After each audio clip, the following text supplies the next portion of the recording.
अपनी नजर को बदलो।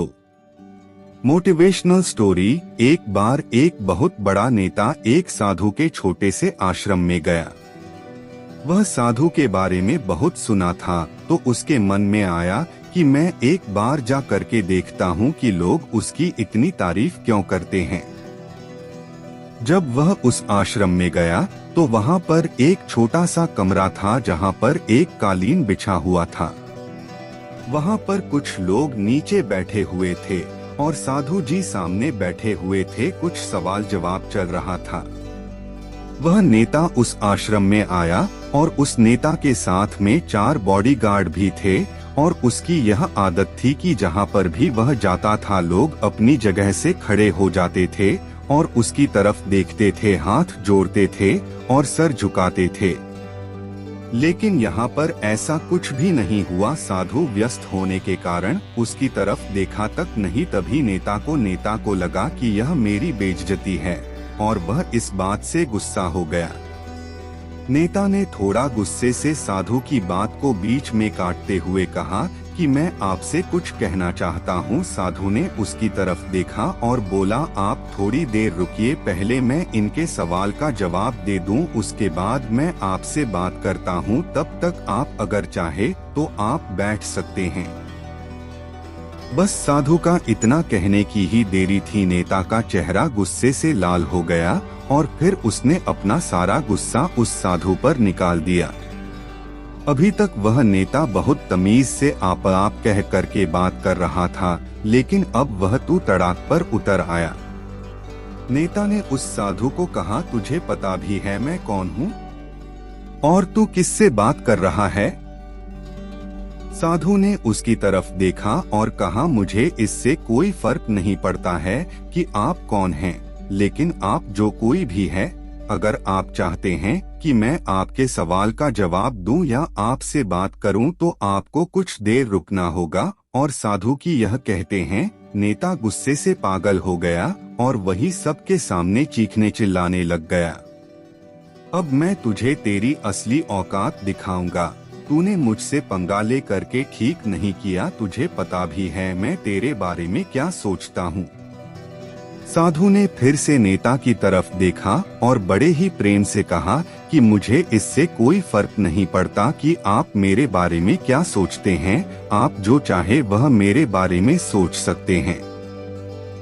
फिर नेता ने उससे कहा कि तू चाहे सुनना चाहता है या नहीं, लेकिन मैं तुझे यही सबके सामने बताऊंगा कि मैं तेरे बारे में क्या सोचता हूँ।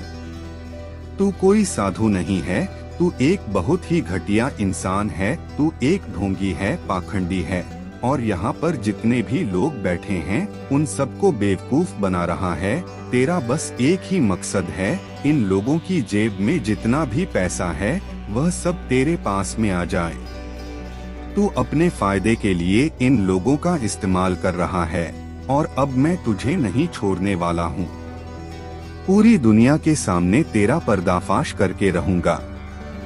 लेकिन उसके इतना बोलने के बाद भी हल्की सी मुस्कान उस साधु के चेहरे पर बनी ही रही। यह देखकर वह और भी तिलमिला गया और उसने कहा, अब बहुत हो गया। अब मैं यहाँ 1 मिनट भी नहीं रुकने वाला, लेकिन अभी भी तेरे पास मौका है। अगर मुझसे माफी मांगनी है या मुझसे कुछ कहना है तो कह सकते हो।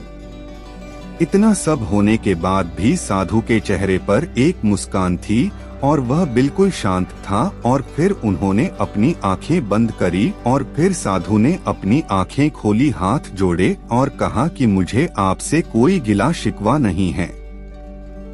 आपके लिए मेरे मन में कोई भी गलत ख्याल नहीं है।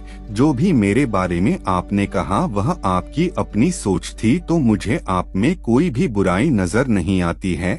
मुझे आप बहुत ही भले इंसान लग रहे हैं। और साधु के इतना कहते ही नेताजी का दिमाग 7वें आसमान पर पहुंच गया।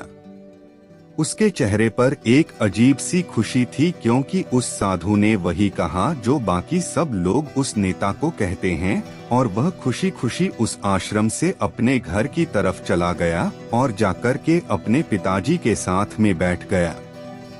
उसके पिताजी ध्यान में थे उन्होंने पूरी जिंदगी सिर्फ लोगों की सेवा करी और बदले में कुछ भी उम्मीद नहीं किया, तो थोड़ी देर बाद जब उन्होंने अपनी आंखें खोली और देखा अपने बेटे को अपने साथ बैठे हुए, तो उनके बेटे के चेहरे पर आज एक अजीब सी खुशी थी जो आज से पहले उन्होंने कभी नहीं देखी थी।